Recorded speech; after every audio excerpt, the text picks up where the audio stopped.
Good day, everybody, and welcome to another edition of the Military and Foreign Affairs Network. I am your host, the voice of reason. Today, we continue our ongoing coverage of the war between the Russian Federation and Ukraine. And today, we are continuing to watch very closely what is happening in and around Bakhmut. Now, the question I have, as we observe this conflict and continue to watch what is happening on the ground, are we paying too close attention to what is happening in Bakhmut? I can guarantee you that as we continue to see both sides mobilize, the Ukrainian military, the Ukrainian army, its National Guard, now contains over 1 million personnel. The Russian military, as we speak, is in the process of doubling and or tripling the size of its military. The Russian defense budget went from 60 billion US dollars to now possibly in excess of 100 billion US dollars, with mass conscription taking place inside Russia. So to say that we should focus all our attention on what's happening in Bakhmut, I think, is a mistake. As I've talked about in previous videos, I believe that both sides are now preparing for an uptick in very, very serious operations that will take place in summer to late summer.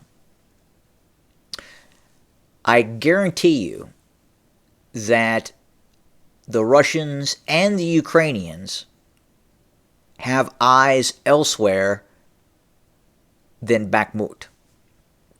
I think right now we are seeing continued very heavy fighting. I think we are also seeing what is tantamount to a rescue operation by Ukrainian forces to try and get this very large, robust force that the Ukrainians have around Bakhmut, around this cauldron.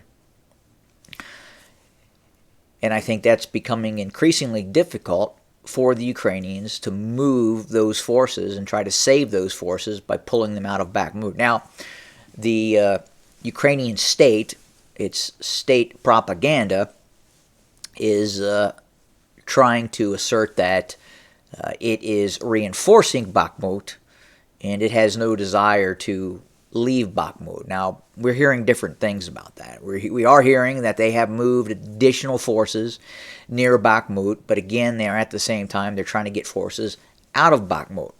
And this is a fairly precarious situation to be in if you are the Ukrainian forces, especially in Bakhmut and just to the west of Bakhmut itself.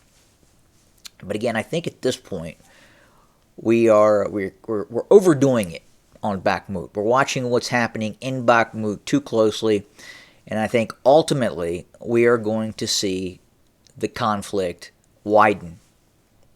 It was a much wider conflict until we became very, very focused on what is happening in Bakhmut.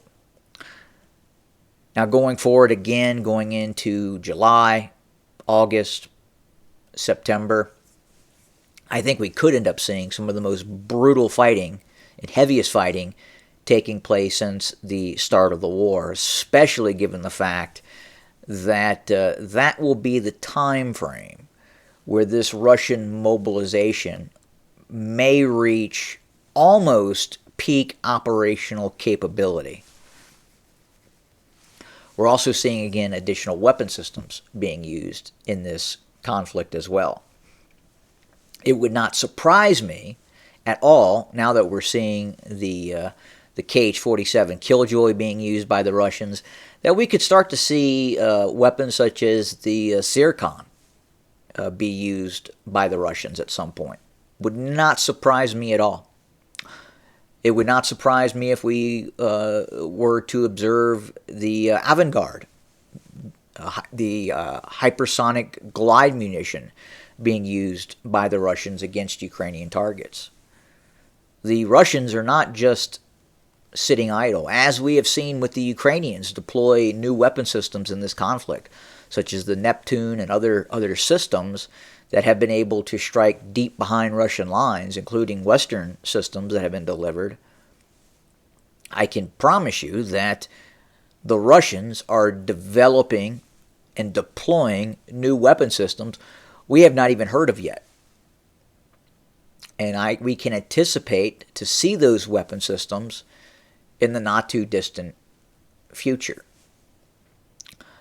The recent missile attacks by Russia upon Ukrainian targets. Now, unfortunately, civilians were killed in these strikes. But I can tell you that as the Ukrainians report 5 Ukrainians, civilians killed, that is an incredibly small amount given the intensity of this conflict and war.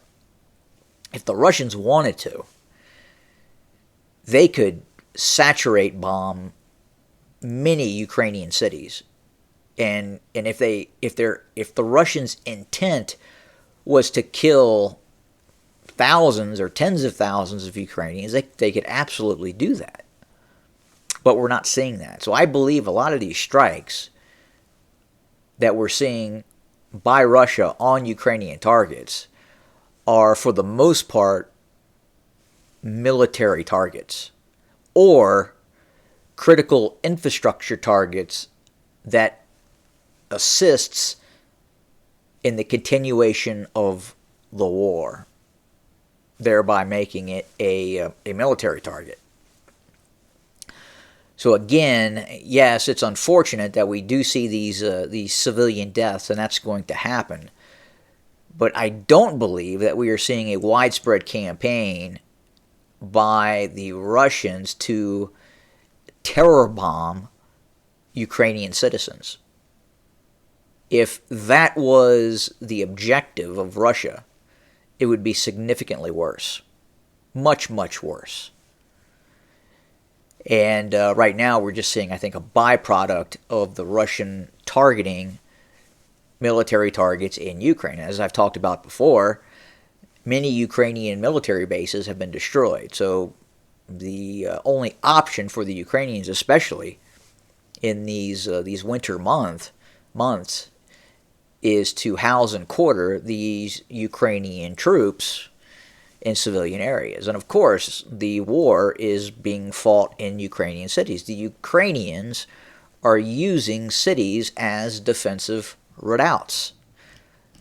Bakhmut is being used as a defensive redoubt.